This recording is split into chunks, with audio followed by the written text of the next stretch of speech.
Good morning. It's another beautiful weekend here in Singapore.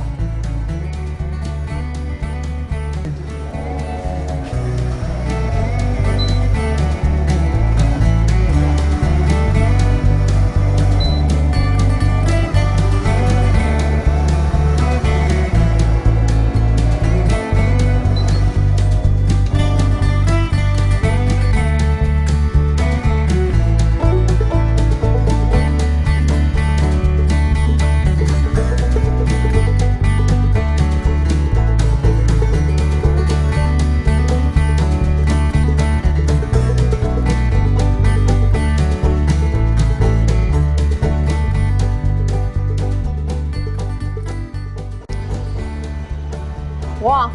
the weather is very fine today. See, ဒီနေ့ရာသီဥတုကတော့ hiking ထွက်ဖို့အတွက်နေတော့ပါပဲရှင်ဒီနေ့ကတော့ကျမတို့အကြိုက်ဆုံး activities တစ်ခုဖြစ်တဲ့ Bukit Timah Nature Reserve ကိုသွားမှာဖြစ်ပါတယ်ရှင်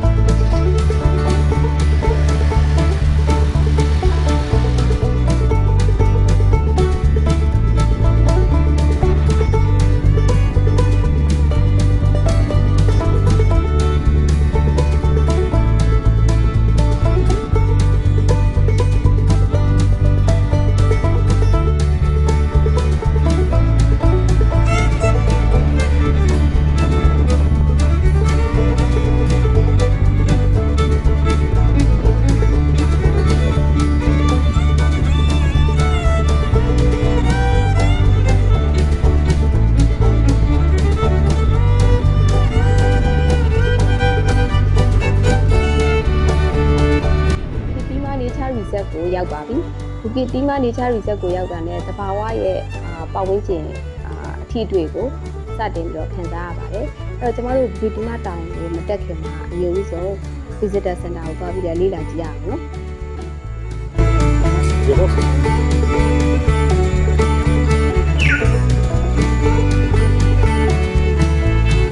ဒီ Bukit Timah ဒီကြောက်တုံးကတော့အထင်ကြီးကြောက်တုံးပါ landmark ပေါ့ Bukit Timah ရဲ့ထင်ကြနေရာလေးတစ်ခုအဲ့ဒါကိုကြော်ပြီးတာနဲ့ကျမတို့ visitor center ကိုရောက်ပါမယ်က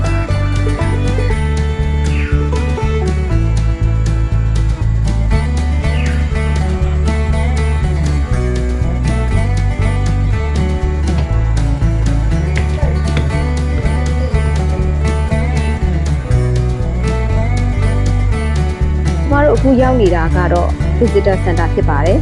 Visitor Center ကနေကျွန်တော်တို့သွားမှာကဒီနေရာပေါ့နော်တောင်ကြီးတစ်ခုပေါ့ Visitor Center ဒီနေရာကနေစင်ကာပူရဲ့အမြင့်ဆုံးသဘာဝတောင်ဖြစ်တဲ့ Bukit Timah Bukit Timah Summit ကိုသွားပါမယ် Bukit Timah Summit ကိုသွားပါမယ်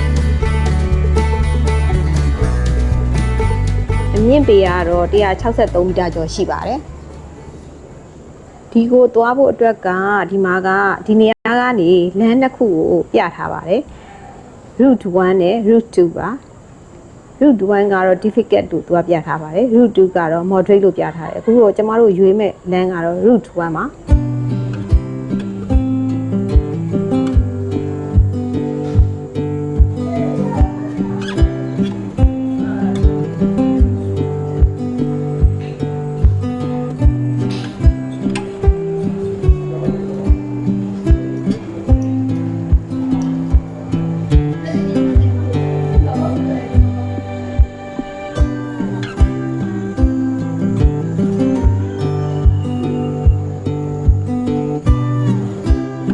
Okay,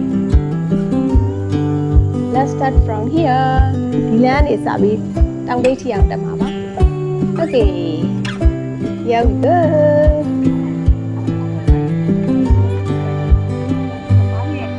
ဒီမှာက moderate လမ်းမှာဒီကနေပြီးတော့လည်းတက်လို့ရပါတယ်သူကကျတော့လမ်းဒီလောက်တောင်မမြင်ဘူးပေါ့နော်အခုက summit ရောက်ဖို့အတွက်ကကျွန်တော်တို့ဒီလမ်းကိုရွေးပါတယ်လမ်းကတော့လေးလောက်ရှိပါတယ်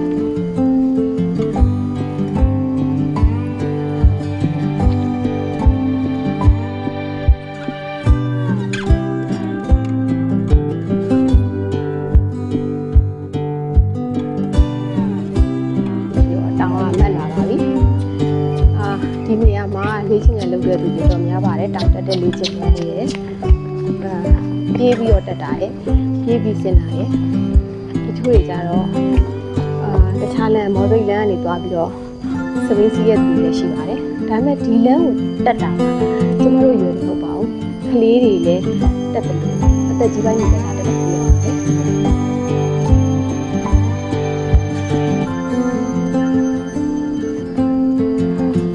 ဒီနေရာကတော့ပို့ပြီးတော့မတ်ဆောက်လာပါတယ်တချို့တွေဆိုရင်ဒီလှချောင်းထိန်းနဲ့လှချောင်းလေးနဲ့လည်းထိန်းပြီးဆင်းတာတွေတက်တာတွေလုပ်ကြပါတယ်ဒါပေမဲ့တချို့လူတွေအတွက်ကခုလိုပြေးပြီးတော့ဆင်းနိုင်ပါတယ်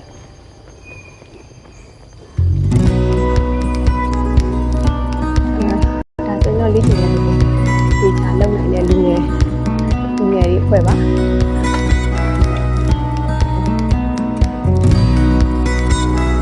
အခုလိုမျိုး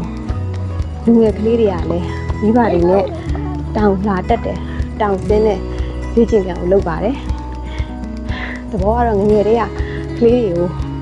လေ့ကျင့်ခန်းလုပ်တာညလို့တဲ့အလေးကျင့်ရအောင်ပြုစုပြောထောင်တဲ့သဘောပါပဲ Let's go 加油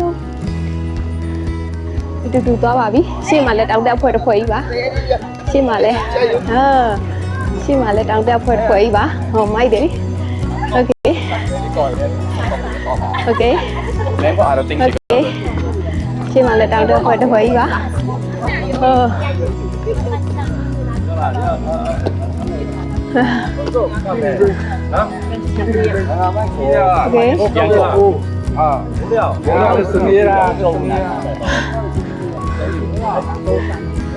Ok, trái vô. Ok, trái vô. Anh đi, trái vô.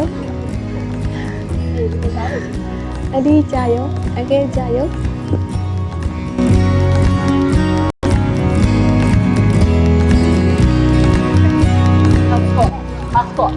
Đi nhá rồi. Sleep slope. Đi đâu à bi? Apa mà rồi? Thấp gì bi? Tàu ngủ ta bà mấy. Anh này không có tàu gì rồi. Không có tàu rồi. Tôi tối rồi. Mà để tôi cho mình đi tàu rồi phải cái đấy. Tại vì không ai đi mà. နားခိုတဲ့နေရာလေးတွေလှုပ်ထားပါတယ်အနားယူမယ်ရေတောက်မယ်ပေါ့နော်ဒီနေရာလေးလှုပ်ထားပါတယ်တချို့ရဲ့နေရာမှာခဏအနားယူပြီးထပ်ပြီးတော့ခင်းဆက်ပါတယ်ရှင်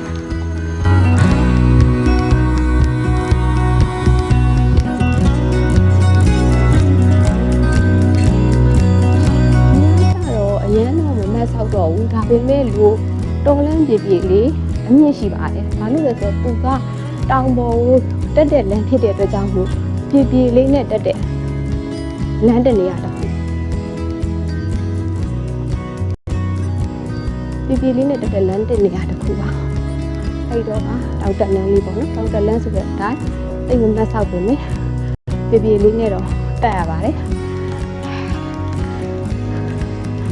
မတော်ဒီလိုတောင်တက်တဲ့ activities ကိုနှစ်သက်ပါတယ်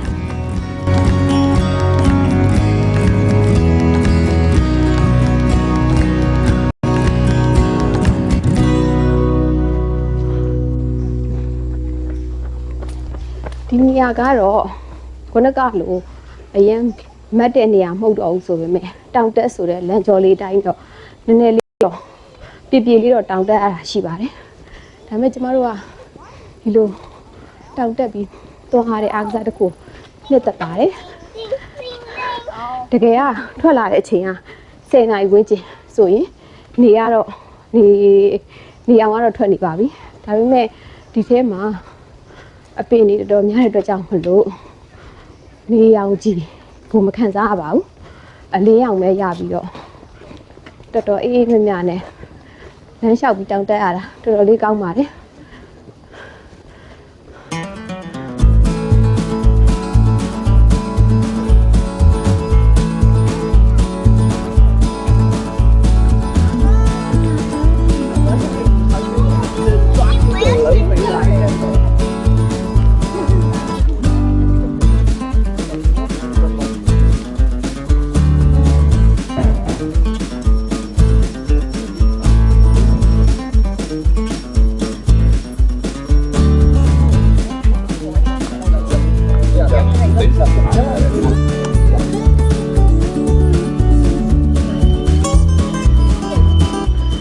ထိပ်ကိုရောက်ဖို့အတွက်ဒီလမ်းကသွားရင်တော့လေကတိကသွားရင်150မီတာပါကဲ၍ဒီဘက် main road ကိုရွေးရင်တော့940မီတာပါကျမတို့ဒီဘက်လမ်းပဲရွေးရမယ်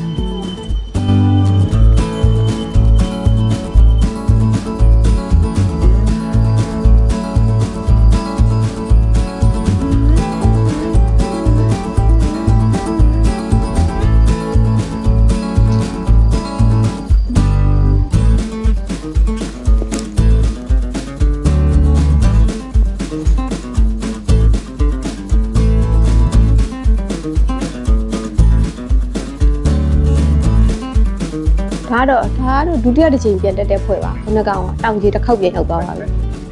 တောင်ကြီးတစ်ခေါက်ပြန်ရောက်သွားပြီနောက်တစ်ချိန်ပြန်တက်တဲ့ဖွဲ့ခုနကသူများတွေပါတစ်ချက်ကြည့်လိုက်တချို့တွေမှတွေ့တာလူငယ်ဆိုနေလေအဲ့လိုပုဂ္ဂိယာနဲ့လာပါတယ်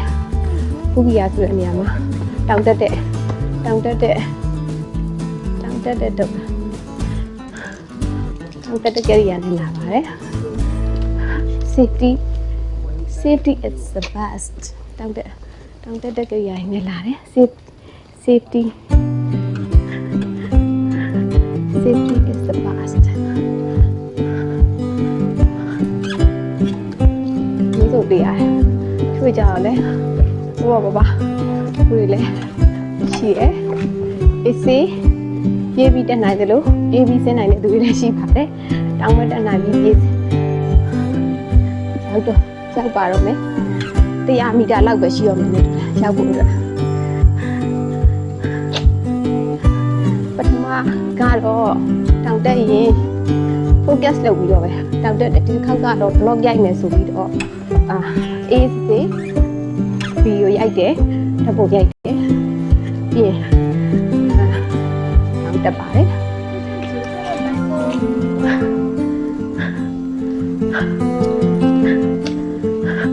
ပြီးတော့သွားတာပါ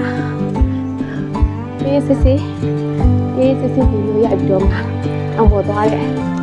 ခောက်ပါဒီခောက်ကတော့โอเคရောက်ပါတော့မယ်ထင်တာပဲရောက်တော့ပါမယ်ဒီဘူကစ်တီမာတောင်ကအရန်အမြင့်ကြီးမဟုတ်ဘူးလေလေ့ကျင့်ခန်းလုပ်ဖို့ activity လုပ်ဖို့အတွက်အကောင်းဆုံးနေရာလေးတစ်ခုပါပဲရောက်ပါတော့မယ်နောက်10လမ်းလောက်ဆိုရင်တော့ဘူကစ်တီမာစမစ်ဆိုတဲ့ကြောက်တုံးကိုတွေ့ပါပြီလက်တော့ကိုထိုင်ရ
ပြီးတော့မတ်ဆောက်တဲ့နေရာအနေစပြီးဆင်းရပါတော့မယ်ဒီက instruction ကတော့မပြေးနဲ့လို့ပြောပါတယ်ဒါပေမဲ့တချို့လူတော်တော်များတော့ပြေးဆင်းတာကိုတွေ့ရပါတယ်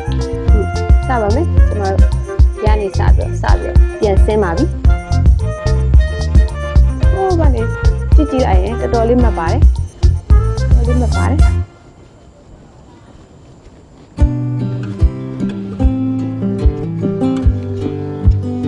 နည်းနည်းလေးတော့ပြေးဆင်းချင်ပါတယ်နည်းနည်းလေးတော့ပြေးဆင်းချင်ပါတယ်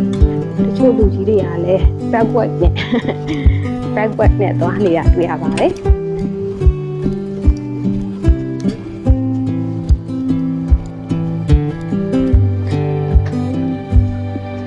Okay, Angel, go ahead. Very strong.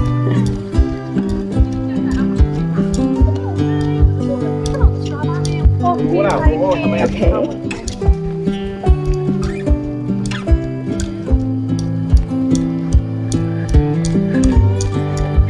Share Angel.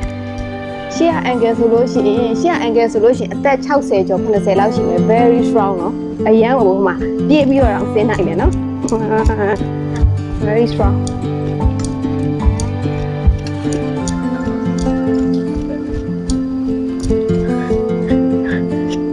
ပြည့်ပြီးတော့ဆင်းတဲ့နေရာမှာ तू อ่ะဟိုအတဲ့တောင်ဆင်းတာမဟုတ်ဘူး backward နဲ့ဆင်းတာ very strong Angel ကအားပေးလိုက်တယ် Angel very strong Angel ရည်သွားတယ် Smile, I guess smile. I guess smile to me. Dilo, Angel.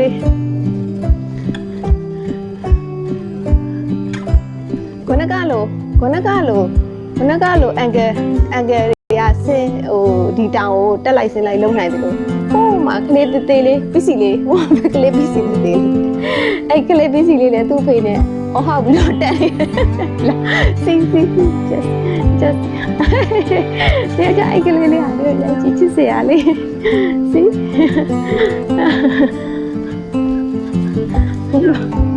Oh, look, Lily, down what the baby. That's when I say, I need to go, busy, and it's sad.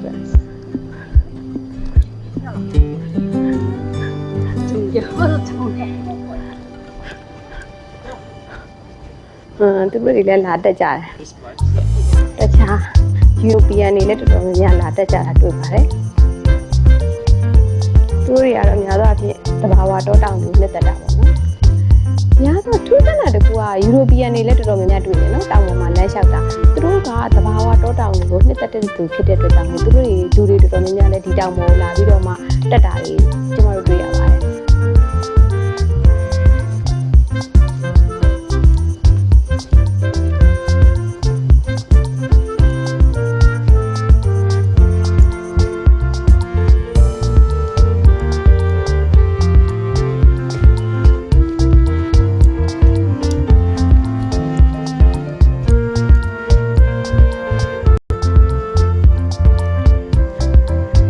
ရောက်ပါပြီမကြခင်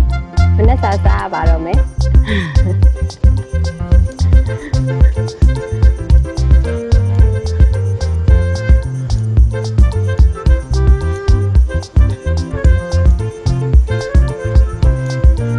အခုလိုမျိုးအားကစားလုပ်တဲ့သူလည်းရှိရနော်သူလည်းတော်တော်လေးကိုလေ့ကျင့်ခန်းလုပ်တဲ့သူပဲနော်ဒီကိုလာပြီးတော့သူလည်းအချိန်နဲ့ကိုကန့်တက်ပြီးတော့လုပ်တာ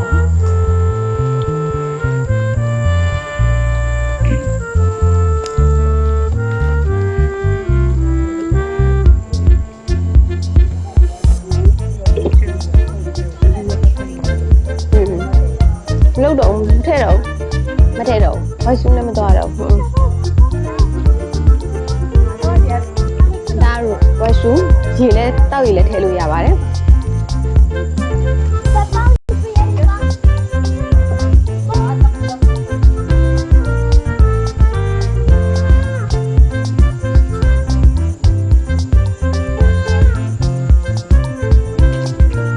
ဒီဥစ္စာတော့အားကစားလုပ်အားကစားတစ်မျိုးပေါ့နော်စပိန်စီရဲ့အားကစားတစ်ခုသူတို့နှစ်သက်လုပ်ကြတဲ့အဖွဲ့ပေါ့ဒါကတော့ဒီမှာစပိန်လာစီးတဲ့အဖွဲ့ပါဒီနေရာတွေမှာတော်တော်များများက အဝေးကနေလာပြီးတော့တောင်တက်ကြတာပေါ့နော်ကားတွေနဲ့ရွယ်လာတက်တယ်ဟိုမှာဆိုလို့ရှိရင်မှဆွေချာချာကိုလာပြီးတော့အောက်စားလာလုပ်တဲ့ဖွဲ့ပါကျမတို့စိုက်ဂျဲရိုးနဲ့လာတာပါကျမတို့စိုက်ဂျဲရိုးကိုသွားပါပြီ